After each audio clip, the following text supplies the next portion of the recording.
Kenapa ya banyak orang ditolak dengan alasan terlalu baik? Pasti demen sama yang brengsek kalau kayak gitu mah. Mungkin orang baik itu ngebosenin. Orang baik itu terlalu aman. Orang baik itu terlalu ketebak. Orang suka lupa. Mungkin bukannya ngebosenin, tapi supaya kamu lebih mudah menghadapinya.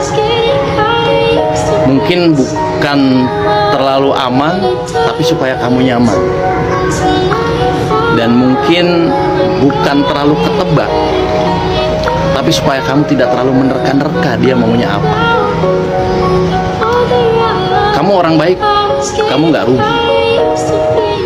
Orang yang menolakmu pasti lupa kalau hidup terlalu singkat untuk dihabiskan bersama orang yang selalu membuat kita was-was, tidak dihargai, bahkan berujung disakiti. Tetap jadi orang baik ya.